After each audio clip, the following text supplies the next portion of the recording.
Sin embargo, hay una guerrera que quedó enferma y mandó un soldado en su lugar. Está el soldado acá.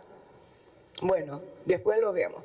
De todas formas, entonces, un buen día a todos y empezamos con el secreto de las guerreras o los secretos, o por lo menos un secreto, ¿no?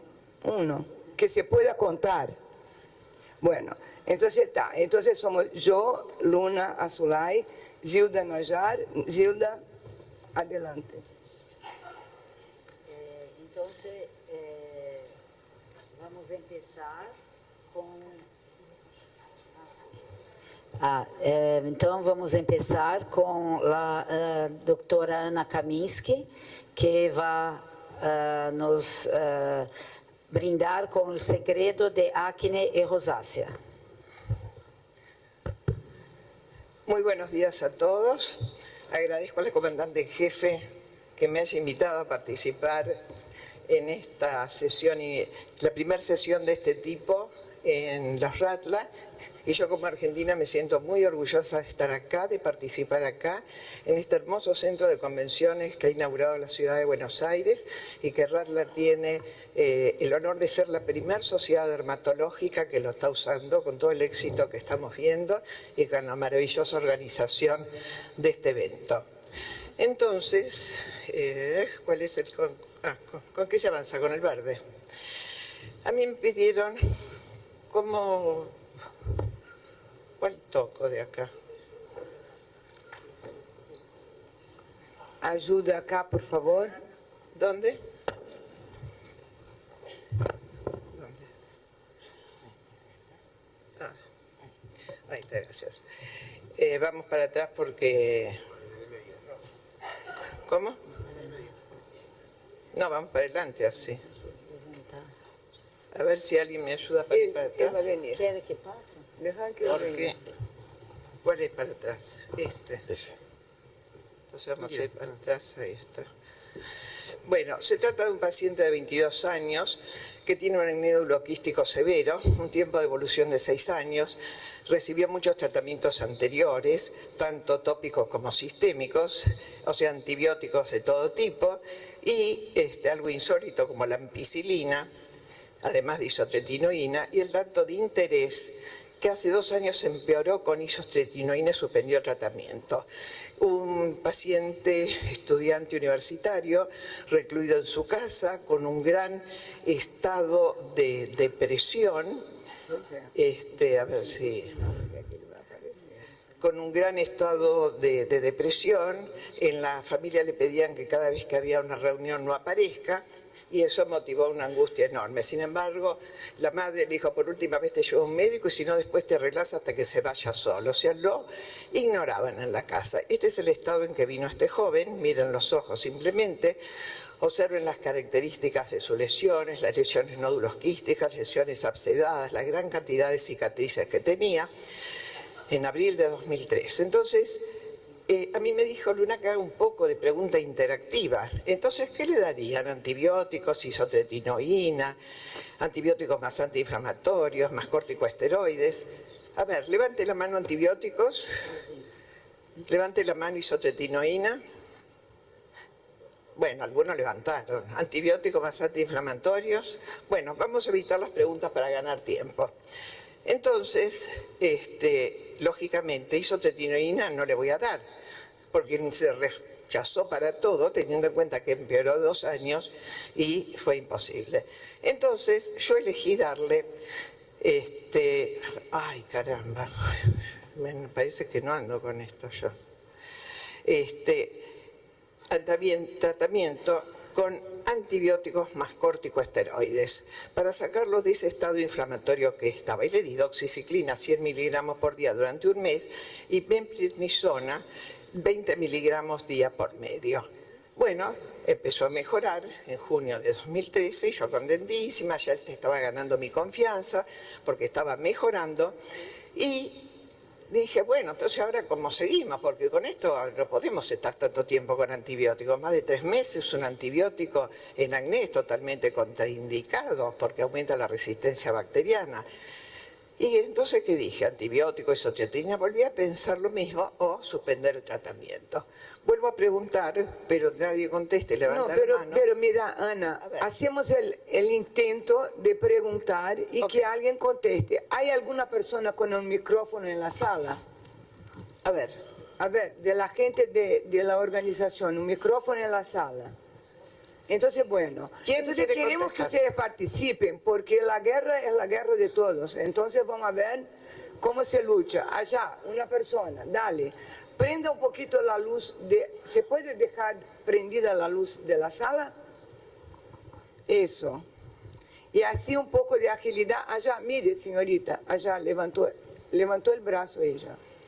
a ver, ¿cómo sigue, doctora, con este paciente que está mejorado? Le pongo atrás un poco en esta imagen. ¿Cómo sigue? La Porque verdad- está mejorado y el chico quería estar mejor. Y miren los ojos cómo cambió la expresión. Entonces, esta es la propuesta. ¿Qué elige de todo esto? Lo que pasa es que está mejor, pero seguramente que va a recaer. Entonces, yo intentaría, a pesar del tema con la isotretinoína, capaz que yo intentaría empezarla despacito, capaz con corticoides, para ver qué pasa. Isotretinoína más corticosteroides. Exactamente, esa fue la propuesta y eso que... Pero para eso hay que trabajar mucho con el paciente. Un paciente que se ha empeorado tanto es imposible. Bueno, le empecé con 30 miligramos, o sea, medio miligramo kilo por día, cuando yo en general uso, a mí me gusta 1 miligramo kilo por día, y me prednisona 20 miligramos día por medio. Y esto fue como siguió el paciente, y en agosto de 2013, pero en septiembre de 2013, o sea, un mes después, viene en este estado empeorado. Este chico ya estaba enojadísimo conmigo, me dijo, estoy peor, estoy lleno de costras, usted me prometió que iba a estar bien. Entonces, en abril de 2013, en septiembre de 2013, ahí pueden observar la peoría que tiene el paciente. O sea, la espalda está peor, el tronco está peor. Y dije, ¿y ahora qué hago con este paciente? Le doy antibióticos, vuelvo a poner todo el mismo esquema. ¿Y qué harían ustedes entonces?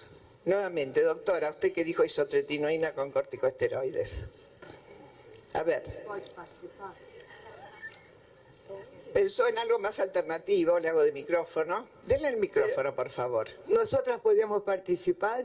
Y si Mira, no, vos ¿sabés no qué? mandas. Una antes Dapsona. Antiguamente usábamos Dapsona, antes de la isotretinoína se usaba Dapsona, que es una medicación. Eso iba a decir. Muy Iba a bien, lo decir. tengo publicado en la revista Cutis, eso, Dapsona, que era la isotretinoína de los pobres. Antes de que existiera la isotretinoína, Eso, trabajo eso. en Cutis, una revista americana. Sin embargo, yo hablé con el paciente y dije, vos tenés que confiar en mí, le dije. Lo que vamos a hacer es bajar la isotretinoína, pero es lo que te va a curar, porque lo demás es transitorio. Y en cambio, le aumenté la meprednisona. Se la aumenté a 20 miligramos día, pasé de día por medio a 20 miligramos día. Y entonces, este fue el resultado en diciembre de 2013. Como ustedes vieron, es el manejo del paciente, es la confianza que tienen en el médico. La evolución. Hice un aumento gradual después de la isotretinoína hasta 40 miligramos diarios y hice una disminución gradual de la meprednisona. Ustedes ven febrero de 2014, marzo de 2014 y abril de 2014 y abajo ustedes están viendo las dosis para no repetirlas. Entonces, en junio de 2014, miren la mejoría que tiene, y ya estaba solamente con isotretinoína 40 miligramos. Miren la expresión del chico, lo que cambia. Volvió a retomar su estudio. 2014. El asunto es cómo seguimos después también. Peróxido benzoilo, retinoides tópicos, peróxido más clindamicina, peróxido más azapaleno o nada. Pregunta. Nadie responde. Sin embargo, hay que tener un mantenimiento en el tratamiento del acné. Y seguimos en el tronco con peróxido de benzoilo y en la cara con retinoides tópicos. peróxido más adapaleno o peróxido más clindamicina. Y el tratamiento de mantenimiento es una cosa muy importante en el tratamiento del acné. La isotretinoína y en el acné inflamatorio, nosotros la empezamos siempre con dosis baja y la vamos elevando, pero simultáneamente empezamos el corticosteroide y cuando el paciente mejora lo disminuimos. De esta forma hemos disminuido muchísimo las reacciones que provoca la isotretinoína, que es digamos, rápido empeoramiento, que en realidad es un fenómeno que se considera tipo Hersheimer. O sea, ¿cuál es la conclusión de esta guerrera? Que apunta a todos. Que cada paciente es único. No existe un esquema. Puede haber un esquema para sífilis, por ejemplo, puede haber un esquema para lepra. Pero en estas patologías no hay un esquema, hay que seguir cómo va el paciente, quién es el paciente. Y si no hablamos con el paciente, estamos mal. O sea, esa relación médico-paciente es fundamental. Por otra parte, la adherencia al tratamiento. El paciente hay que decirle que se suspende, se pierde todo, que disminuye las dosis, que es necesario mantener un nivel continuo. Y el mantenimiento del tratamiento. Pero 4 años después, en diciembre de este año, tocan el timbre en mi consulta y me dice mi secretaria que no tiene hora, pero que la quiere ver porque quiere saludarla, que la conoce mucho a usted. Les quiero decir además que este paciente pagó la primera consulta en mi consultorio porque los padres no le quisieron pagar más. Y es más, el laboratorio le proveyó la medicación para que el chico pueda hacerlo porque ustedes saben que es un medicamento muy caro. 4 años después tocó el timbre en mi consulta y miren, para contarme que se recibió de ingeniero electrónico y para agradecerme. O sea que ustedes ven que todo se puede lograr manteniendo la adherencia al tratamiento, pero sobre todo y la fundamental pensando que cada paciente es único y que no existe un esquema para el tratamiento de esta patología. Muchas gracias.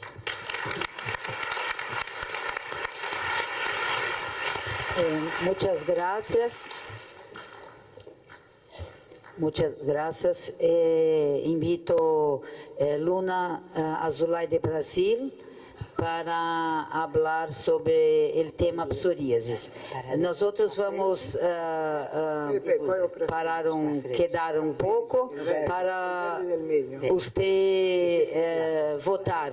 Como no se puede hacer interactiva, vamos levantar las manos. Tá. Entonces se prenda la luz de la sala, por favor. Prender la luz para que uno pueda ver. ¿Tá? Entonces, Zilda, você comanda, ¿ok? Entonces, cuando pusieron el tema, los secretos de la guerrera, yo dije, un secreto, porque seguro que tenemos muchos, ¿no? Entonces, un secreto de una guerrera. Y entonces, como ya les dije, nuestra vida es en la lucha, desde la mañana hasta la noche, pensando en familia, dermatología, amigos, país, situación de nuestras sociedades dermatológicas, involucrándonos en los destinos de las sociedades, que eso es lo que importa.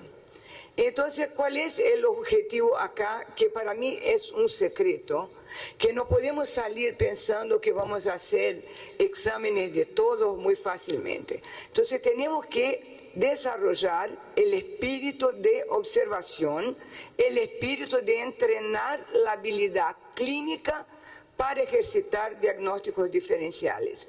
No puede ser entonces una persona, ya sé lo que es. Cuando digas ya sé lo que es, puedes estar seguro que de repente te vas a equivocar. Entonces, y orientar la investigación diagnóstica dentro de los patrones de nuestras realidades. El reloj acá no está funcionando. El reloj de... Muy bien. Entonces, vino una señora de 64 años. Últimamente estamos hablando de la psoriasis, es un caso de psoriasis, pero no importa, en una persona mayor. Eso hace diferencia ¿Hace alguna diferencia? Sí. Muy bien. Entonces ella vino con que hace 2 meses antes tenía una erupción que era eritemato escamosa en el cuerpo, fue a un pronto atendimiento y ¿qué pasó? No saben lo que es, ni si era sífilis, ni si era psoriasis, ni si era reacción medicamentosa, prednisona. Entonces le prescribieron prednisona 40 miligramos día. Y ahí, toda vez que intentaban sacar, como suele pasar con los enfermos con psoriasis, toda vez que intentaban sacar, se empeoraba.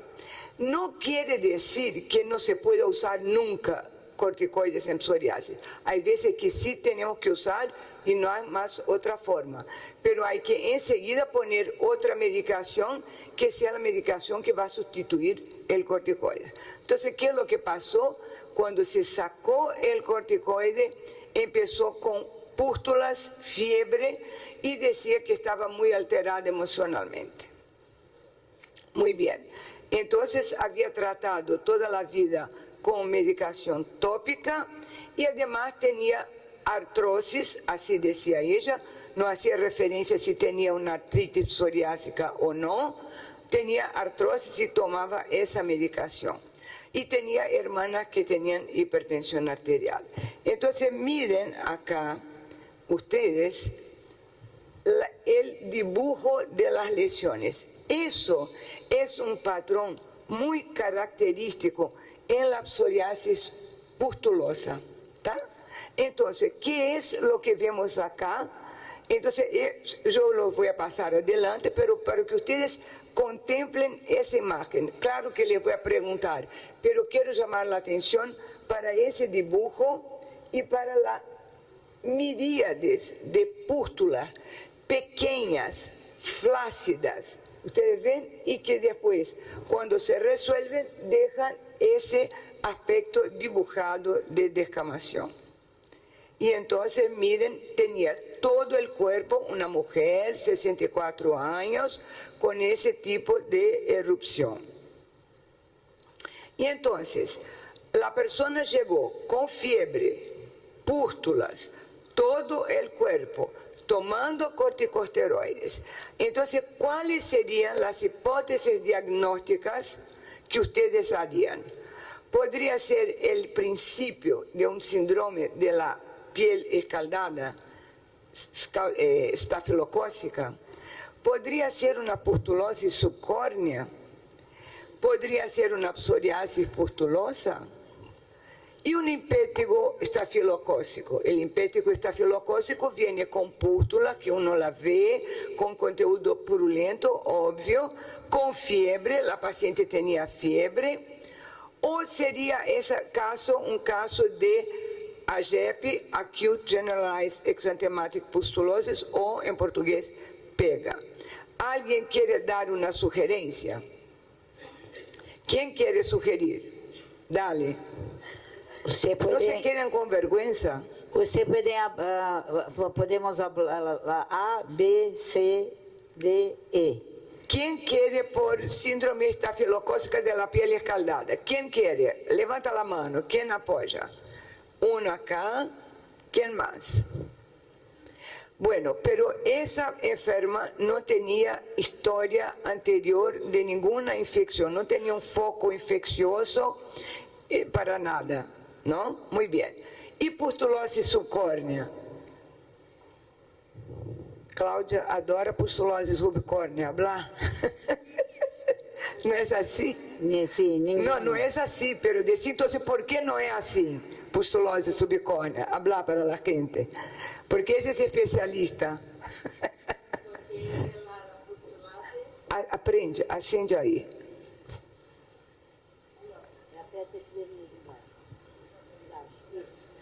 Porque a pustulose normalmente pega o tronco, gosta das flexuras, e aí é mais extremo e não há essas lesões em arciformes. Muy bien. Y psoriasis pustulosa, una de las formas de psoriasis pustulosa, ¿quién vota? Bueno, entonces... la mayoría, sí. Alguien saque una foto del público levantando la mano. Estuvo lindo eso. Dale de vuelta, levanta la mano, dale, muy bien, bien, muy bien. Entonces, bueno, Impétigo quedó de afuera y la generalizada exantemática no tenía historia de haber tomado un antibiótico beta-lactámico, que algunas veces él es el que desencadena la generalized exantematic pustulosis. Entonces la hipótesis clínica quedó como una psoriasis pustulosa generalizada, porque hay otras variantes de von Zumbusch. Muy bien.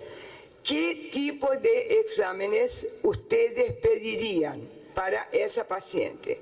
Fiebre, pústulas, un hemograma con VHS, cultura y antibiograma de las pústulas, una biopsia cutánea, la calcemia, que es importante en los casos de psoriasis pustulosa, o todos los arriba.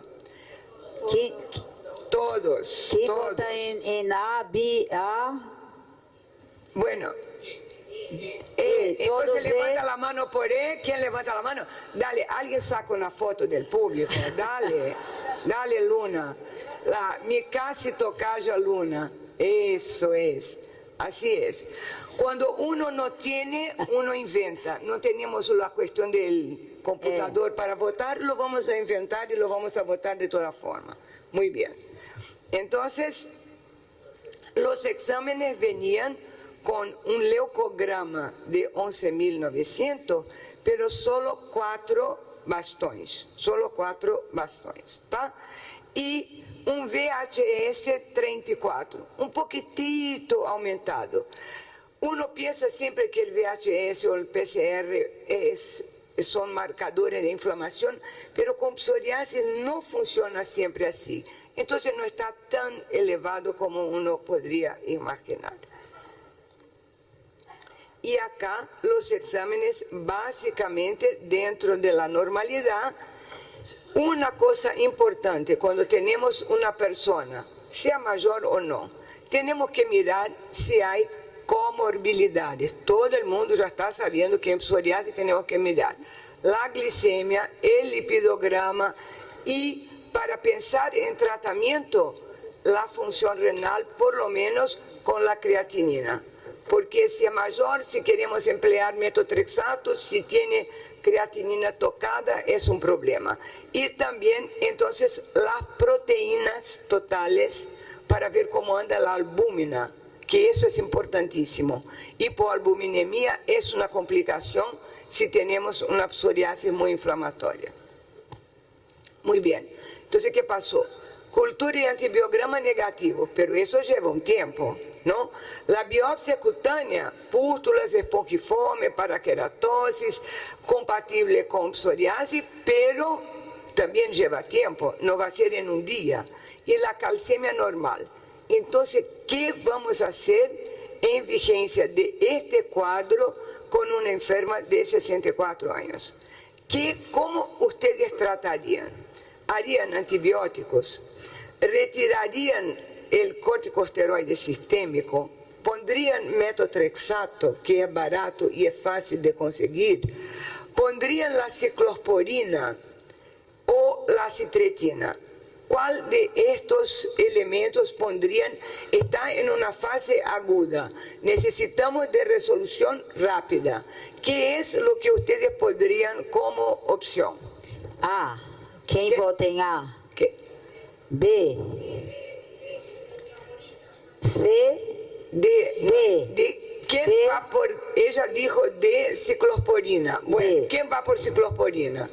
Están todos muy expertos. Muy expertos. ¿Acitretina quién? ¿Y acitretina alguien pone? Sí, pero la cuestión es, eso es una cosa que es discutible, ¿no? Porque necesitamos de una acción rápida. Entonces, alguien dijo acá metotrexato, pero la verdad que metotrexato puede ser, de repente, dar una sorpresa, ¿no? Puede dar una sorpresa. a una persona mayor, aunque tenía albúmina normal, uno sabe que el metotrexato es cargado por la albúmina, si hay hipoalbuminemia uno no da metotrexato. Pero la ciclosporina, nosotros allá yo soy fan de la ciclosporina porque es rápida, no tiene sorpresas, no va a haber un daño hepático súbito, no va a haber un daño renal súbito, no pasa nada de malo. Ahora, claro que uno estudia, ve los datos de base, cómo pasa, en fin.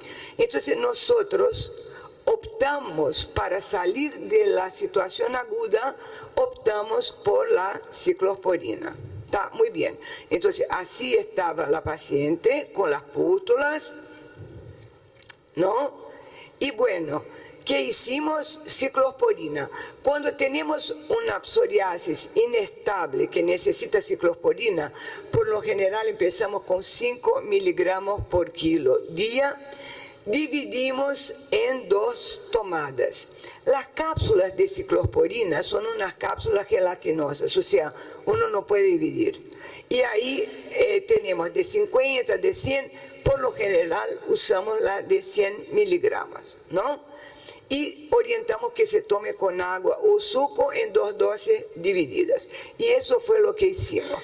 Entonces, ¿cómo vamos a controlar los eventos adversos para esta paciente? ¿Cuáles son los eventos adversos que tenemos que estar preocupados? A, presión arterial. B, función renal. C, el hemograma. D, las transaminases. Y E, el lipidograma. ¿Ustedes qué opinan? A y B. A y B. De acuerdo, ahí ve. La ciclosporina puede alterar el lipidograma, pero no va a ser una cosa rápida. Puede alterar transaminasa, pero no va a ser rápido. Entonces lo que interesa es controlar la presión arterial y la función renal. Entonces, ¿cuál era la cuestión? Entonces, aferir la presión arterial y después al principio a cada 2 semanas, por 1 o 2 meses y después a cada mes. Uno orienta el paciente así. Y seguir solicitando los exámenes que son la creatinina sérica. Mire, muy recientemente aprendí algo sobre solicitar spot urinario o microalbuminuria para enfermos con psoriasis, porque ahora una de las comorbilidades que se está discutiendo es el compromiso renal, además de cardiovascular, que eso ya lo sabemos, de la depresión, de la obesidad, de la diabetes, la cuestión renal. Entonces, de repente, un paciente con una psoriasis extensa, vale la pena no solicitar solamente el examen de sangre, pero pedir la microalbuminuria. Y ahí, bueno, entonces la paciente estaba bien con la presión, su creatinina no subió y ahí, bueno, y el colesterol 217, una mejoría rápida, y ahí ustedes miran que en menos de un mes la paciente tenía nada más que una cirrosis cutánea generalizada. Ahí está. Y entonces uno sabe que no puede mantener ciclosporina por mucho tiempo. ¿Cuál sería la medicación que ustedes utilizarían para sustituir, considerando lo que Ana dijo, una persona de 64 años? ¿Cuál sería la medicación? Fototerapia. Pero la fototerapia no va a conseguir segurar, y fototerapia con ciclosporina por lo general no es una elección, no es una elección. ¿Cuál es una otra que es tranquila, segura? A o D de dado. Nosotros optamos por la citretina porque para sacar una medicación como la ciclosporina, uno no lo puede sacar y poner después la citretina, no. Uno va a poner las 2 medicaciones juntas. Y ahí uno se saca el pie del acelerador, que es la ciclosporina, y va dejando la citretina. Como prácticamente los eventos adversos de las 2 son dispares, salvo por el lipidograma, uno puede juntar la ciclosporina con la citretina y a lo poco ir sacando la ciclosporina. Es eso, gracias.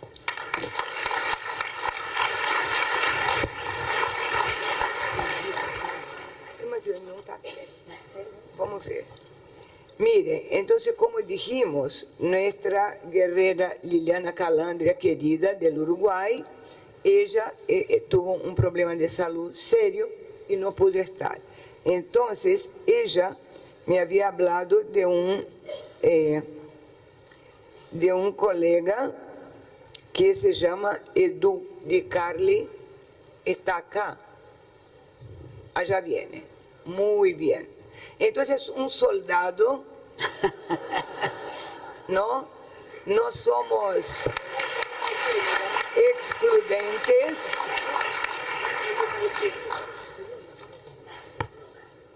¿Cómo no la tienes?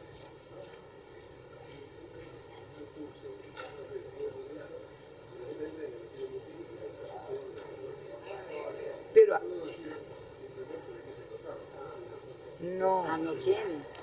Capaz que, mira, ¿será que no conseguís hablar? Porque la cuestión es que trajo un pendrive Al fin, y ayer me pasó lo mismo, de un virus que le destruyó el pendrive. ¿No podés ir a Media Desk, hablar, llamar a Liliana, pedir que mande por email? Anda a ver si resolvés. Si resolvés bien, si no, lo que no tiene arreglo, arreglado está. Es así. Entonces, chao. Entonces, vamos. Pero ayer me pasó lo mismo. Cuando puse mi pendrive allá en el Media Desk, el pendrive no abría. El muchacho me pidió me dé su computadora. Entonces, ¿sabes lo que me enseñó? Un secreto, ¿eh?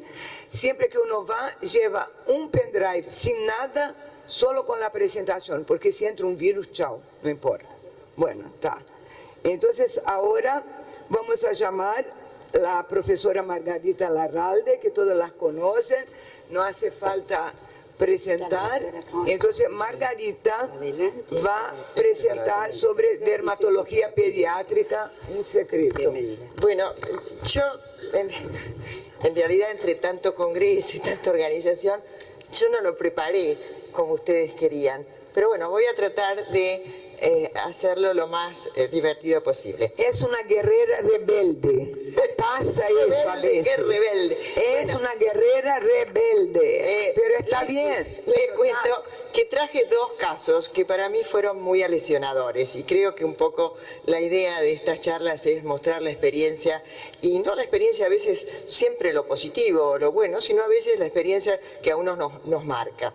Esta es una paciente, es una niña de 3 meses de vida que había tenido un parto normal, un recién nacido normal, y nos llega a la consulta a los 2 meses de vida y tenía una lesión tumoral rojiza en la zona centrofacial, tenía irritabilidad y epistaxis. La lesión había aparecido a la semana de vida, estaba localizada en la región interciliar, nasal y filtrum y había tenido un rápido crecimiento. A nosotros nos había llegado, acuérdense, a los 3 meses de vida. Esta era la paciente. Aquellas son las fotos que nos había mandado la mamá. Vean cómo había nacido este bebé. Mi pregunta es, yo no lo traje escrito, pero lo podemos hacer en este momento. ¿Qué les parece? Esta paciente tiene, y levante la mano si piensan que es eso, una malformación vascular. Aquí algunos levantan malformación. ¿Piensan que puede ser un hemangioma? No. Muchos levantan la mano. ¿Piensan que puede ser una mácula pigmentada o una mancha salmón? ¿Alguien piensa en una mancha salmón que aparece en los recién nacidos? La mayoría pensaron que se trataba de un hemangioma.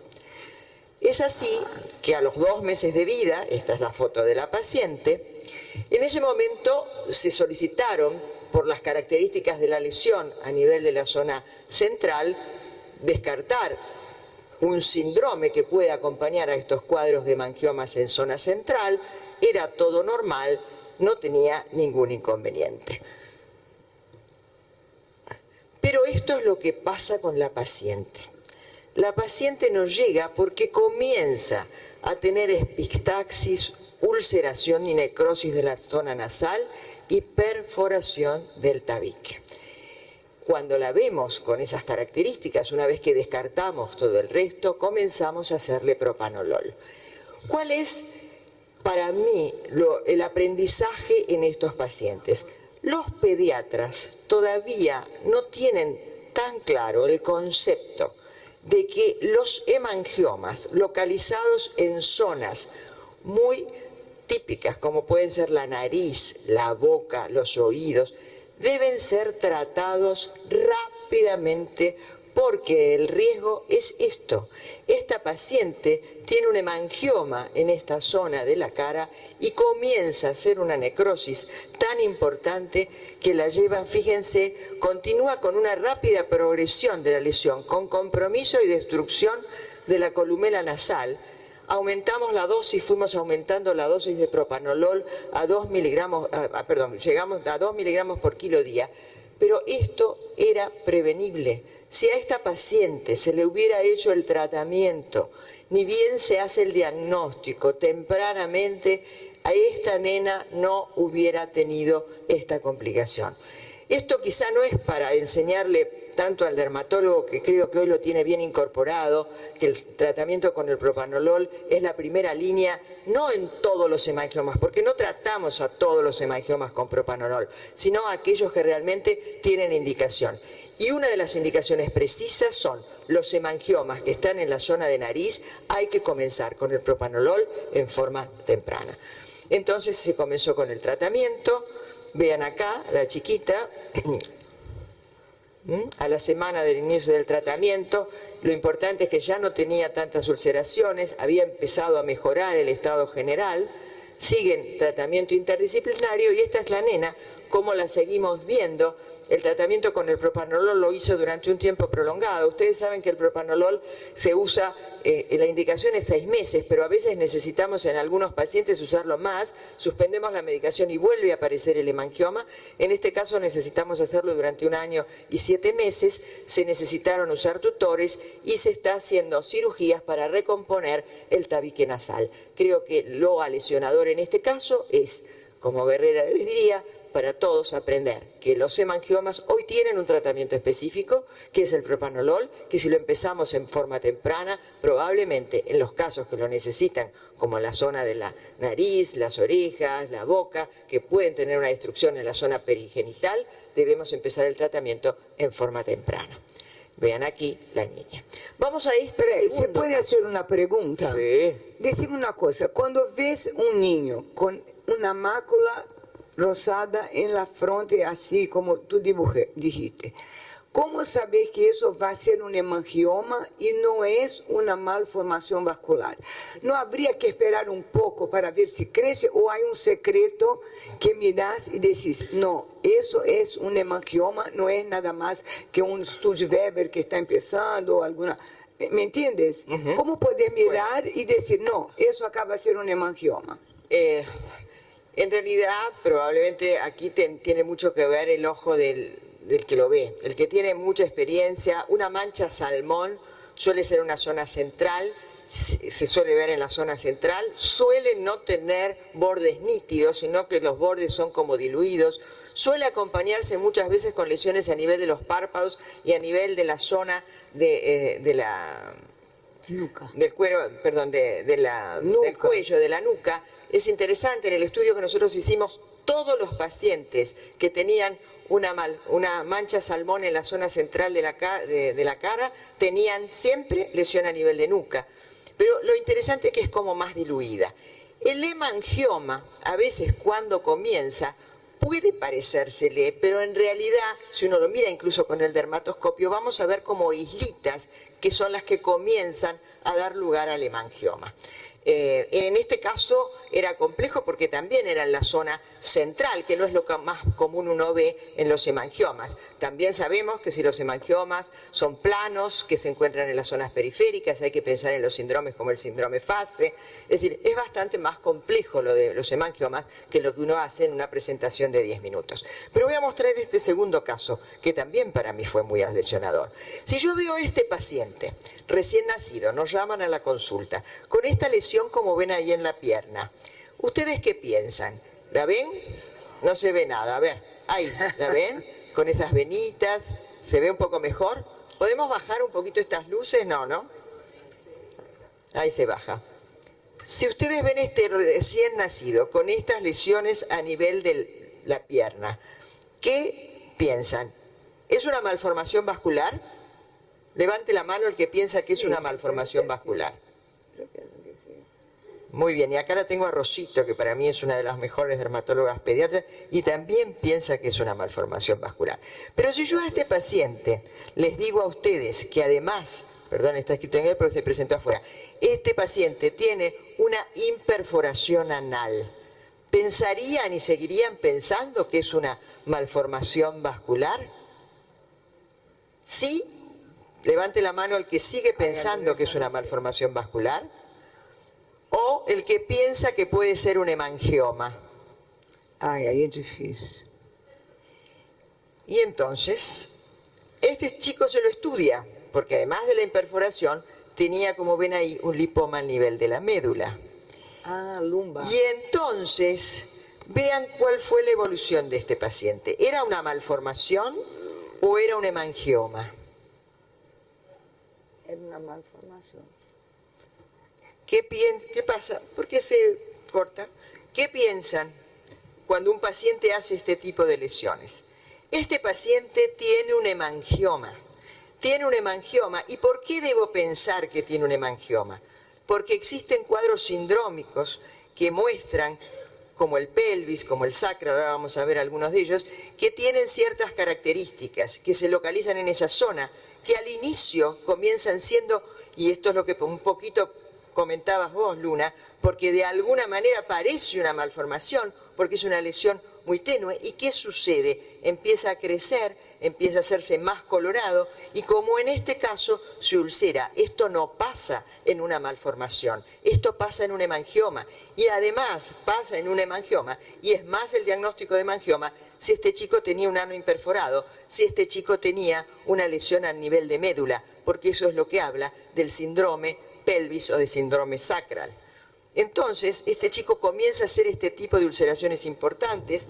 Hacemos enseguida el tratamiento con el propanolol, con corticoides. La evolución fue buena, pero la evolución después de haber tenido este tipo de lesiones. Aquí probablemente el propanolol se comenzó igual bastante rápido, pero a veces tampoco el propanolol es mágico, y a veces, aunque lo comencemos en forma rápida, sobre todo si comienzan a ulcerarse los hemangiomas, lo que uno ve es que el hemangioma, la ulceración, cuando empieza a darse el propanolol, puede aumentar en extensión, pero no en profundidad, y la evolución siempre va a ser a la curación. Esta es la evolución del paciente, y este paciente lo que tenía era un síndrome pelvis, que es hemangioma perianal, malformaciones genitales externas, puede tener un lipomielo-meningocele, en este caso lo que tenía era un lipoma, puede tener anormalidades vesículo-renales y, como en nuestro paciente, un ano imperforado. Este es el acrónimo de este caso. Y aquí mostramos, no sé por qué cómo va evolucionando y lo difícil que son a veces tratar a este tipo de patologías. Y a veces qué difícil, incluso al que tiene el ojo muy avesado, diagnosticar. ¿Es una malformación? ¿Es un hemangioma? Si yo tengo una lesión vascular en la zona pélvica, en la zona sacra, acompañada de otra alteración, aunque parezca una malformación, debo pensar que casi seguro eso es un hemangioma. En conclusión, los hemangiomas infantiles son una patología frecuente, pero muchas veces para los que somos guerreros es difícil el tratamiento. En ocasiones puede ser la evolución agresiva, como en estos dos casos. El diagnóstico y el tratamiento oportuno cambian el pronóstico. En la primera paciente seguro, si en el momento que el diagnóstico se hubiera hecho, se hubiera tratado, hubiera cambiado la evolución. y según sus características clínicas también debemos descartar, como en el último caso y también probablemente en el primero que presenté, cuadros sindrómicos. Muchas gracias.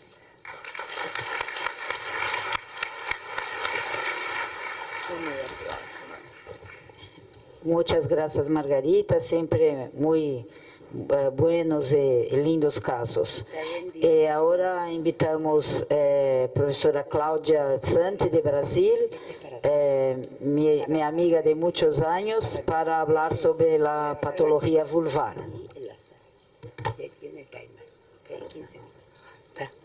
Buenos dias, obrigada pela invitação. Vou mostrar um caso. É uma paciente feminina de 22 anos que foi encaminhada para o nosso serviço porque ela apresentava um diagnóstico de pênfigo vulgar mucocutâneo há 5 anos. E para esse quadro de pênfigo vulgar, ela fazia uso de prednisona, 1 mg por quilo, e azatioprina, 150 mg por dia. Quando nós vimos a paciente, ela já não apresentava mais lesões cutâneas, apenas lesões na mucosa oral. Então, aqui nós podemos ver a gengivite descamativa. A biópsia de pele foi compatível com uma cantólise suprabasal.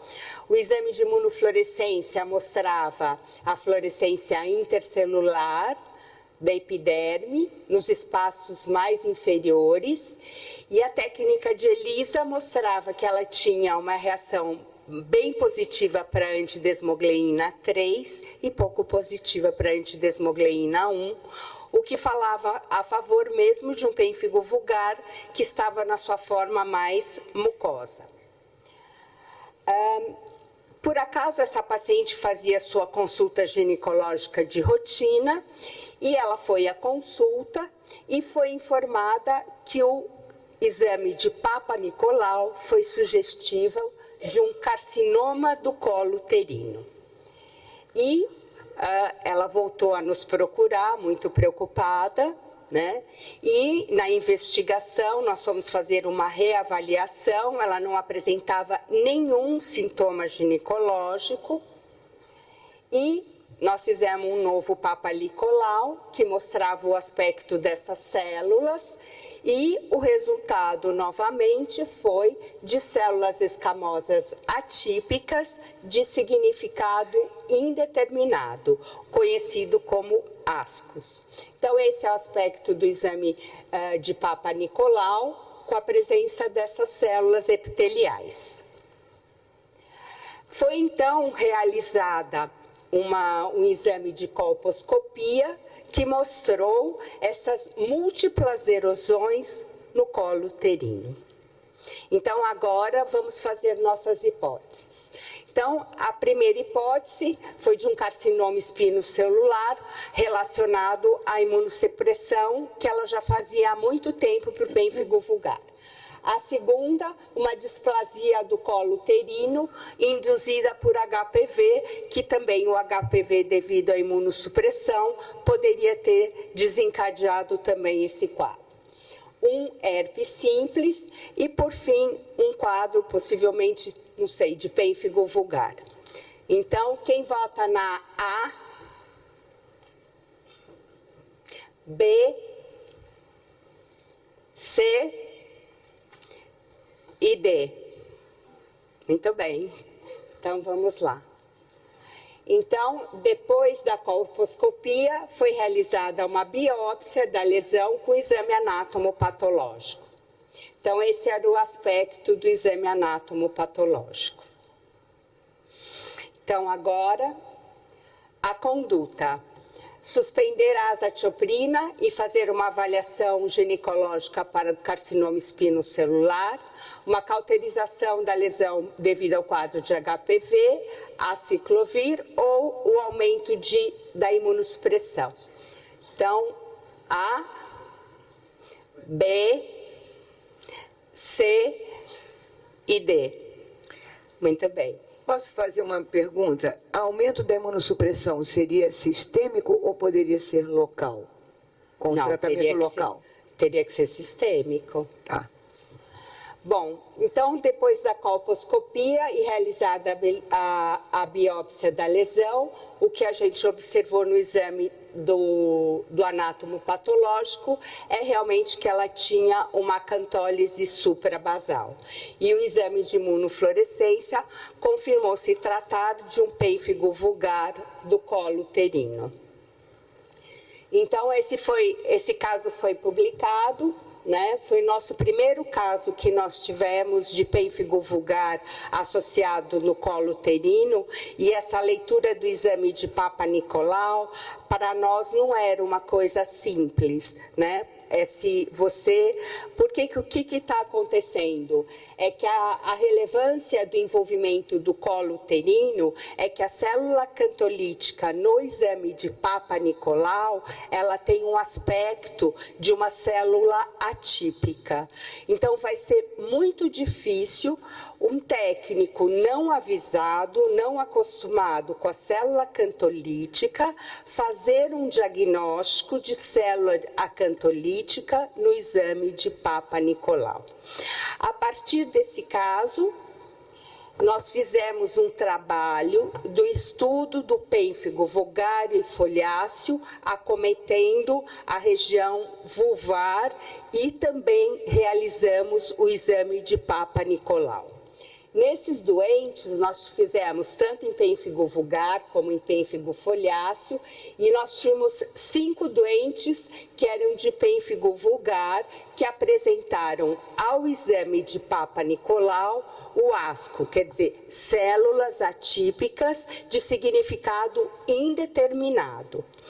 Aí, após esse resultado, esses mesmos exames de Papa Nicolau foram revisados por uma dermatopatologista, que no caso foi a doutora Miriam Soto, e todos os casos em que o resultado foi asco, na verdade, o que se tratava? Se tratava de acantólise, então se tratava das células acantolíticas. Então, a interpretação do exame de Papa Nicolau em portadores de pênfigo vulgar deve ser realizado cuidadosamente para evitar erros diagnósticos. E existe até na literatura um caso publicado de que uma moça foi submetida à esterectomia. Por quê? Porque ela tinha um pênfigo vulgar oculto na região do cérvix uterina, com Papa Nicolau do tipo ascus. Então, para ampliar, eu só queria mostrar um caso que é mais recente, dessa paciente que tinha essa lesão conjuntival, né, que foi avaliada pelo oftalmologista, que da mesma forma procedeu com o exame citológico. E no exame citológico, células atípicas.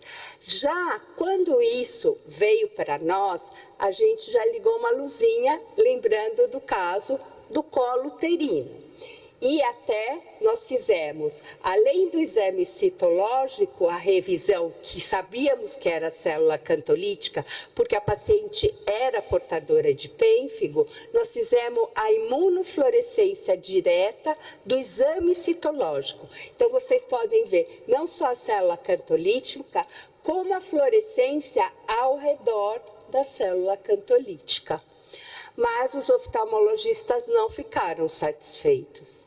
E aí realizaram a exérese da lesão, mostrando então o quê? A acantólise suprabasal com a imunofluorescência direta positiva. Ali, minto, isso não é uma imunoperoxidase, que foi feita com anti-GG4, que a gente pode ver, e novamente a fluorescência da célula acantolítica. Então, o exame citológico em pacientes portadores de pênfigo vulgar deve ser examinado com cautela, porque a célula acantolítica, para pessoas não treinadas, pode ter a aparência de uma célula atípica. Aqui para mostrar, essa é uma paciente recente, em que nós fizemos o esfregaço da conjuntiva e a imunofluorescência da célula cantolítica da conjuntiva. Era isso. Muito obrigada pela atenção. Fala um pouquinho mais disso. Eu estou pedindo aqui para a Cláudia para ela falar pouco mais de isso, pegar material citológico da conjuntiva. Isso eu achei super interessante. Mas aí você bota esse material como? Em cima de um esfregaço? Você faz como você faz da pele. Você colhe da conjuntiva e faz um esfregaço. E aí você bota na imunofluorescência ou você congela e depois vai para a fluorescência? Faz com a fluorescência. Entendi. Então faz como se fosse uma biópsia para imunofluorescência, só que é citologia. Só que é citologia. Entendi. Muito bom. Interessante. A Esse segredo é um segredão. A imunofluorescência sempre tem que ser de material congelado, sempre. Eu acho que é bastante importante porque, assim, os ginecologistas, eles ficam muito desavisados. Nós temos pacientes portadores de pênfigo que vêm com o asco. O que o ginecologista faz? Imediatamente ele tira a imunossupressão do paciente de pênfigo. Então, isso só vai gerar o quê? Uma piora do quadro do pênfigo. Então, nós precisamos estar avisados dessa possibilidade, né, de que o asco no doente de pênfigo tem outra representação. Claro que pode ser, mas tem que ser examinado por pessoas que conhecem a célula cantolítica. Cláudia, e a correlação que você fez clínico-patológica, na hora que você viu a colposcopia, aquilo não era um carcinoma epidermoide, né? Não. Vários focos, erosão, não é? Aquilo era pênfigo. Mas aí o que? Vocês estavam juntos na colposcopia? Como é que vocês fotografaram aquilo? Porque a gente... Tem que contar o segredo todo, né? Porque senão fica meio segredo. Então, É que nem receita de bolo. Dá mais ou menos. Eu trabalho com bolha faz muito tempo. Desde que eu era residente, eu trabalho com bolha, com doença grave em dermatologia. Quando eu tive esse caso, eu fiquei muito aborrecida que a paciente já tinha um pênfigo e estava com câncer do colo, né? Eu fiquei super aborrecida. E aí, o que eu fiz? Eu levei a paciente na gineco. Fui junto. Aí é que é, o segredo foi esse, ela foi junto com a paciente, ela foi junto com a paciente, não disse à paciente, vá à ginecologia, tchau, não, ela foi junto. E aí que eu comecei a me interessar por fazer vulva, porque a vulva, as doenças bolhosas autoimunes têm muita manifestação vulvar, né? Então foi aí que eu comecei a me interessar de estudar a vulva. Muito bem. Obrigada. Olha a pergunta. Uma pergunta. Uma pergunta para você.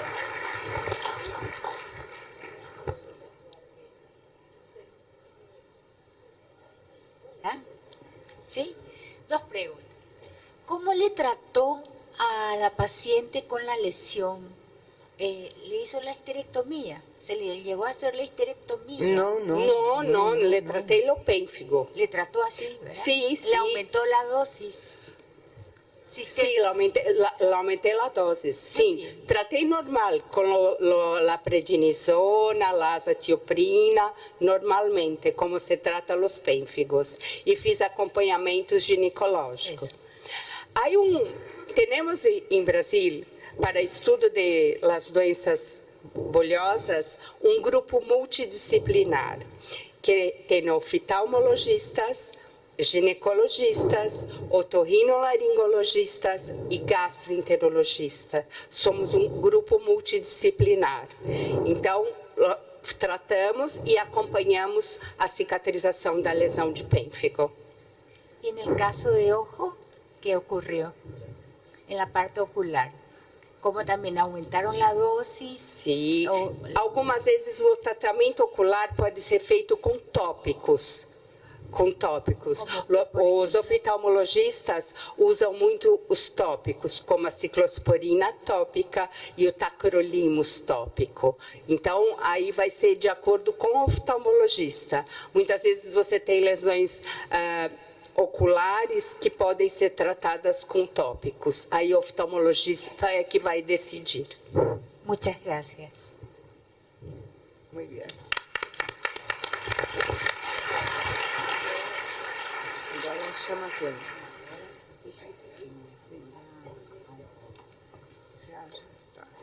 Ahora tenemos el placer de invitar a nuestra guerrera chilena, Montserrat Morgó, que nos va a hablar sus secretos, algún secreto por lo menos, en oncología.